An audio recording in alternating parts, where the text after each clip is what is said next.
સમાચારોમાં આગળ વાત કરીએ। એક્ઝિટ પોલના આંકડા આવ્યા બાદ પૂર્વ મુખ્યમંત્રી વિજયભાઈ રૂપાણીએ મોટો દાવો કર્યો। તમામ એક્ઝિટ પોલમાં એનડીએને પ્રચંડ બહુમતી। આ વખતે મોદી લહેર અને રામ મંદિર બન્યું તેની લહેર।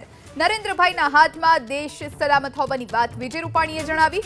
ગુજરાતમાં તમામ 26 બેઠક ભાજપ જીતશે। ક્ષત્રિય આંદોલનની થોડી અસર પણ તમામ બેઠક જીતીશું આ વાત વિજયભાઈ રૂપાણીએ જણાવી। લોકોએ ઉમેદવાર નથી જોયા, પીએમ મોદી માટે મત આપ્યા।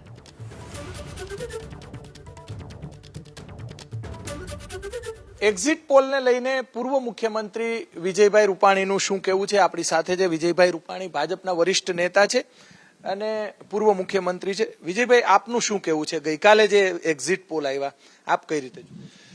પહેલા તો આ વખતના એક્ઝિટ પોલમાં જેટલી એજન્સીઓ એક્ઝિટ પોલ અંગેનો સર્વે કરે છે એ તમામ લોકોએ બધાનું કહેવું હતું કે એનડીએ ને બહુમતી મળશે, નરેન્દ્રભાઈ ફરી વખત વડાપ્રધાન થશે, ભાજપની સરકાર બનશે। ભૂતકાળમાં બે ચાર એજન્સી કંઈક જુદું કહેતી હોય, બે ચાર એજન્સીથી બધી જુદું કહેતી હોય, એવો આ વખતે વિરોધાભાસ નહોતો। એનો મતલબ કે બધા કહેતા હતા, એટલે એનો અર્થ એ થાય છે કે એક્ઝિટ પોલ સાચા ઠરશે। નંબર 2, એક્ઝિટ પોલમાં કીધું છે કે એનડીએને 350 થી માંડીને 370 સુધી બેઠકો મળશે। એક બે એજન્સી કીધું છે કે 400 થશે, પણ બધાનો મત હતો કે એક ગયા વખતની જેમ સ્ટેબલ ગવર્મેન્ટ પાછી બની રહી છે। મારું માનવું છે કે આ રાષ્ટ્રીય ચૂંટણી હતી, દેશના ભવિષ્ય માટેની ચૂંટણી હતી, એટલે દેશ કોને સોંપવો, કોના હાથમાં સલામત છે એ જ મુખ્ય મુદ્દો હતો। અને એમાં નરેન્દ્રભાઈ જેવું મોટું નેતૃત્વ આજે અમારી પાસે છે। નરેન્દ્રભાઈના હાથમાં દેશ સલામત છે અને 10 વર્ષમાં જે નરેન્દ્રભાઈએ વડાપ્રધાન તરીકે જે કામગીરી કરી છે એનાથી પણ લોકો સંતુષ્ટ અને ખુશ છે। એટલે હું એમ માનું છું કે આ વખતે મોદી લહેર અને અયોધ્યામાં રામ મંદિર બન્યું એની લહેર જોવા મળી છે। વિજયભાઈ, અમુક એક્ઝિટ પોલનું કહેવું છે કે ગુજરાતમાં 1 થી 2 સીટ જશે કોંગ્રેસને। મારું માનવું છે કે 26 બેઠક ભાજપ જીતશે, એટલા માટે કે આ વખતે ચૂંટણીમાં અલગ અલગ જે સમસ્યાઓ ઊભી થઈ અમારી સામે, જેમ કે ક્ષત્રિય આંદોલન થયું, એક બે જગ્યાએ ઉમેદવારો બદલાવ્યા, નાનું મોટું કાર્યકર્તાનો ચણભરાટ હશે, પણ હું એમ માનું છું 26 એટલા માટે જીતીશું કે આ જે હવા ચાલે ને તો એ હવા બધે ચાલે। એ પછી અહીંયા ચાલી ને અહીંયા ન ચાલી તો હવા ન કહેવાય।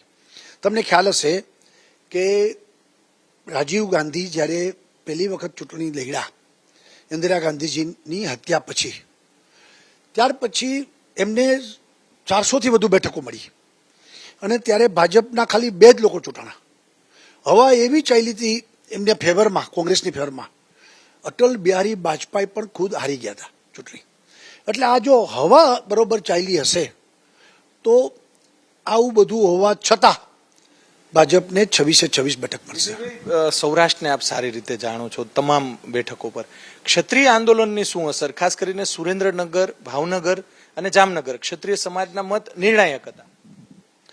ચોક્કસ ક્ષત્રિય આંદોલનને કારણે થોડી અસર છે, પણ મેં કીધું ને કે લોકો મોદીના નામે મત દઈ આવ્યા છે અને મેં તો એવા મતદારોને સાંભળ્યા છે કે અમારો મત મોદીને આપી આવ્યા, અમે એને નીચે ઉમેદવાર જોયા નથી, નીચે કશું જ જોયું નથી અને સીધા મોદીના નામે મત નાખી આવ્યા છે।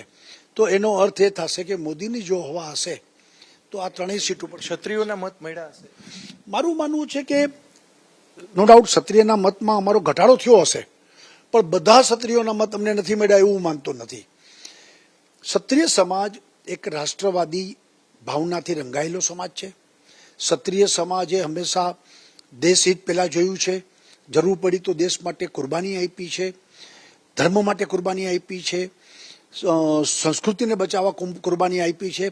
એટલે મત દેવા જ્યારે ક્ષત્રિય ગયો હશે ત્યારે એ ચોક્કસ કમળનું બટન દબાવીને આવ્યું. રાજકોટની બેઠકનું શું થશે? કેમ કે હજી પણ કોંગ્રેસના મિત્રો પરેશ ધાનાણીથી માંડી અને શક્તિસિંહભાઈ ગોહિલ દાવો કરી રહ્યા છે કે અમે જીતશું.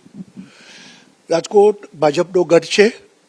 રાજકોટની બેઠક અમે લોકો 2.5-3 લાખ મતે જીતીશું, એમાં કોઈ શંકા નથી. ચોક્કસથી જે એક્ઝિટ પોલ આવ્યા તેને લઈને પૂર્વ મુખ્યમંત્રી વિજયભાઈ રૂપાણીનું કહેવું છે કે ગુજરાતની અંદર 26 બેઠક આવશે અને દેશની અંદર 400 પાર જશે ભાજપ. જે રીતે મતદાન થયું છે, જે રીતે પ્રધાનમંત્રી નરેન્દ્ર મોદીએ કામો કર્યા છે, તેમને વિકાસની વાતો કરી છે, રાષ્ટ્રહિતની વાત કરી છે, તેને લઈને ફરીથી એક વખત ભાજપની સરકાર કેન્દ્રમાં આવશે. કેમેરામેન શુભ આશિયાની સાથે પરાક્રમસિંહ જાડેજા, એબીપી અસ્મિતા, રાજકોટ.